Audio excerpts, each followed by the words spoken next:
D'ailleurs, Jésus lui-même en reparle dans Matthieu 25, au verset, je crois, 35. Je vais vous prendre pour être sûr de ne pas vous dire de bêtises.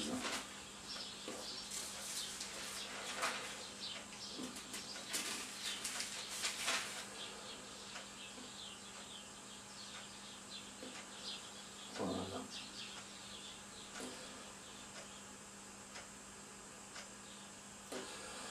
C'est au moment du jugement dernier.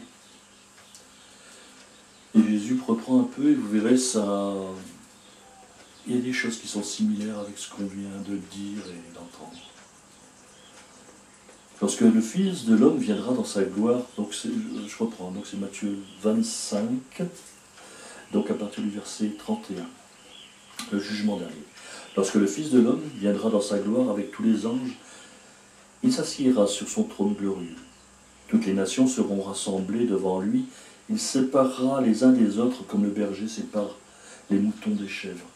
Il mettra les moutons à sa droite et les chèvres à sa gauche. Alors le roi dira à ceux qui seront à sa droite, « Venez, vous qui êtes bénis de mon Père, héritez le royaume qui a été préparé pour vous depuis la fondation du monde. Car j'ai eu faim et vous m'avez donné à manger, j'ai eu soif et vous m'avez donné à boire, j'ai été étranger et vous m'avez recueilli. J'ai été nu et vous m'avez vêtu, j'étais malade et vous m'avez visité, j'étais en prison et vous êtes venus me voir. » Alors les justes lui répondront, « Seigneur, quand avons-nous vu avoir faim et quand avons-nous donné à manger ou avoir soif? Et quand avons-nous donné à manger à boire? Quand avons-nous vu étranger et t'avons-nous accueillis ou nus et t'avons-nous vêtus? Quand avons-nous vu malade ou en prison et sommes-nous venus te voir? » Et le roi leur répondit, « Amen, je vous le dis, dans la mesure où vous avez fait cela à un de ces petits, à l'un de mes frères, c'est à moi que vous l'avez fait. » Ensuite, il dira à ceux qui seront à sa gauche, « Allez-vous loin de moi dans le feu éternel préparé pour le diable.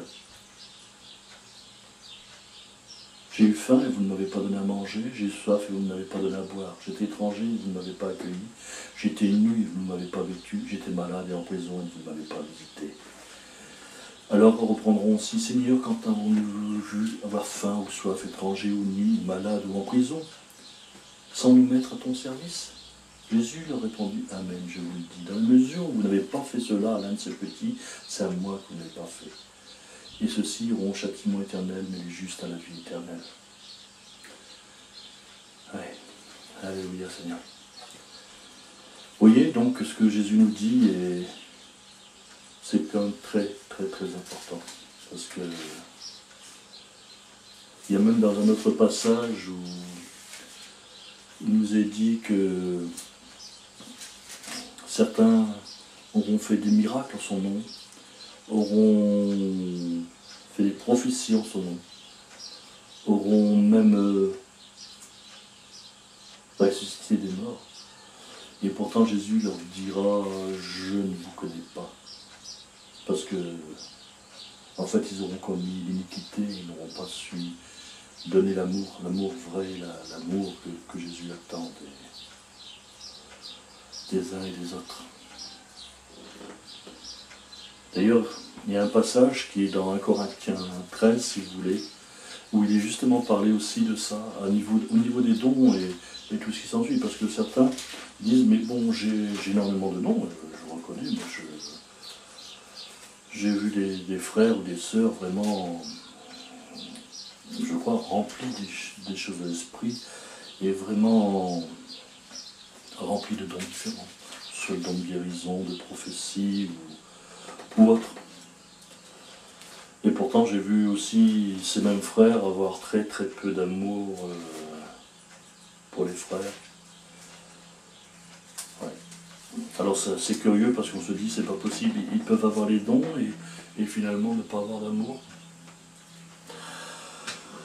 Je connais pas tout, mais il y a des choses quand même que j'ai vues et je suis obligé de le dire et c'est la vérité. Voilà. C'est d'ailleurs C'est un moment quand Paul discute avec des frères et sœurs, ou plutôt il leur écrit une lettre à propos des dons, parce que bien sûr, vous savez, dans l'Église, il peut aussi y avoir des divisions. Et le diable s'en sert. Et donc à partir du verset 12 au verset 28, donc il explique un peu ce que Dieu a placé au niveau des dons, au niveau des dons, donc dans ce que nous avons comme don, c'est-à-dire je peux avoir une parole de connaissance, mais aussi le don qui est à l'Église, c'est-à-dire un prophète, un docteur, un pasteur, un évangéliste. Or, Dieu a placé dans l'Église premièrement des apôtres, deuxièmement des prophètes, troisièmement des maîtres. Alors les maîtres, c'est soit pasteur, soit docteur. Ensuite, il y a des miracles, ensuite il y a les dons de guérison, des aptitudes à secourir, à gouverner et diverses langues. Tous sont-ils apôtres, tous sont-ils prophètes, tous sont-ils maîtres, tous font-ils des miracles, tous ont-ils des dons de guérison, tous parlent-ils en langue, tous interprètent-ils. Passionnez-vous pour les meilleurs dons de la grâce. Et je vais vous montrer la voie qui surpasse tout. Et donc il énumère donc dans 1 Corinthiens 13, ce qui est au niveau de l'amour. Et il nous dit, quand je parlerai les langues des humains et des anges, si je n'ai pas l'amour, je suis une pièce de bronze qui résonne, une cymbale qui retentit.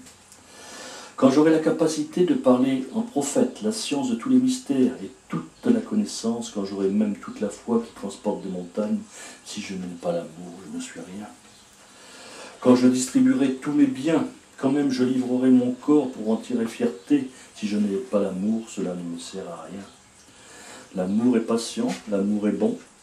Il n'a pas de passion jalouse, l'amour ne se vante pas, il ne se gonfle pas d'orgueil. Il ne fait rien d'inconvenant, il ne cherche pas son propre intérêt, il ne s'irrite pas, il ne tient pas compte du mal. Il ne se réjouit pas de la justice, mais il se réjouit de la vérité. Il pardonne tout, il croit tout, il espère tout, il adore tout. L'amour ne succombe jamais. Les messages des prophètes, ils seront abolis. Les langues, elles cesseront. La connaissance, elle sera abolie. Car c'est partiellement que nous connaissons, c'est partiellement que nous parlons des prophètes. Mais quand viendra l'accomplissement de ce qui est partiel, quand viendra l'accomplissement, ce qui est partiel sera aboli. Lorsque j'étais tout petit, je parlais comme un tout petit, je pensais comme un tout petit, je raisonnais comme un tout petit. Lorsque je suis devenu homme, j'ai aboli ceux qui étaient propres au tout petit. Aujourd'hui, nous voyons au moyen d'un miroir, d'une manière confuse. Mais alors, ce sera face à face. Aujourd'hui, je connais partiellement, mais alors je serai. Je connaîtrai comme je suis connu. Or, maintenant, trois choses demeurent. La foi, l'espérance, l'amour. Mais c'est l'amour qui est le plus grand. L'amour aussi, Dieu, à travers Jésus-Christ, nous dit que si nous n'aimons que ceux qui nous aiment, c'est tout, je veux dire. C'est pas compliqué, il dit que même les païens font pareil. Mais Dieu nous demande d'aimer même ceux qui ne nous aiment pas, ceux qui nous font du mal. Et il est dit que par notre attitude, par notre amour, nous pouvons les gagner à Christ, les gagner à la vie éternelle. Et moi, je peux vous raconter l'histoire que j'ai connue. Pendant 11 ans, j'ai travaillé donc, dans une boîte, à l'époque, je travaillais à l'étranger, j'étais dans une entreprise internationale. Et j'avais au-dessus de moi donc un chef. Et pour des raisons diverses, on ne s'entendait pas bien. Je pense qu'il y avait un conflit d'autorité. Et c'est vrai qu'il ne me ratait jamais. Il ne me ratait pas. Et combien de fois je m'étais dit, mais Seigneur, fais-le disparaître, enlève-le, et que cet homme n'agisse plus dans ma vie. Et il s'est trouvé qu'un jour j'ai lu un livre. Bon, je ne vous donnerai plus l'auteur, mais cet homme disait qu'en toutes circonstances, il fallait louer Dieu, le remercier même pour ce qui nous arrivait.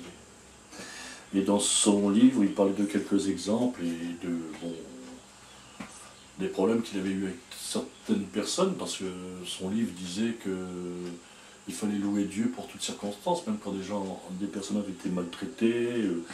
Des fois, ça allait même loin, parce qu'il y avait des viols, et les personnes ne concevaient absolument pas de louer Dieu pour avoir été violées, ce que je comprends aussi. Hein. personnellement. Maintenant, je comprends que Dieu est au-dessus de ça et que le fait de louer Dieu, de le remercier et de savoir que Dieu peut transformer tout cela est important. Et donc, moi j'étais dans cette situation, et après avoir lu ce livre, je me suis dit, bah Seigneur, écoute, cet homme raconte ça, il y a donc des témoignages de ce qui s'est passé, et je vais essayer d'expérimenter. Et je me suis mis donc à prier pour mon chef, à prier pour son avancement, à prier pour qu'il puisse connaître Jésus-Christ. Vous me direz, mais est-ce que tu ne le faisais pas avant? Je vais vous dire franchement, mes prières étaient plutôt, Seigneur, fait qu'il soit foutu à la porte de la boîte plutôt que de prier pour lui, dans le sens de quelque chose de bénéfique. Or, Dieu me demandait de prier pour qu'il lui arrive des choses bien. Et je l'ai donc fait, j'ai donc même loué Dieu, tel que cet homme le disait dans son livre, j'ai loué Dieu. Je dis, Seigneur, je te remercie pour un tel, pour telle situation, et puisses-tu, Seigneur, bénir cet homme. Et Dieu a permis que je voie la réponse de mes prières. Cet homme a été promu, il a eu une bonne place, il est passé, bon, il était cadre dans une petite boîte, et là il a pu devenir directeur dans une autre. Et de ce fait, un autre a pris sa place, et les dernières années, donc peut-être 2 ans, parce que c'était les dernières années que je travaillais dans cette entreprise, ben l'homme qui l'a suivi était vraiment un homme juste et bon. L'autre peut-être l'était aussi, mais que je ne savais pas apprécier, mais je sais que le deuxième a été pour moi un moment de repos et de joie. Et je tenais à vous le dire parce que il nous a dit d'aimer notre prochain, de tout faire, et c'est vrai, faisons-le. Faisons-le, et on peut, en le faisant, voir Dieu à l'œuvre et transformer la vie des autres et transformer notre vie aussi. Alors je vous dis encore, tu aimeras ton prochain comme toi-même. Et ce que tu ne veux pas qu'on te fasse, ne le fais pas à d'autres. Et ce que tu voudrais qu'on te fasse, fais-le à autrui. Amen. Que Dieu vous garde, et à dimanche prochain.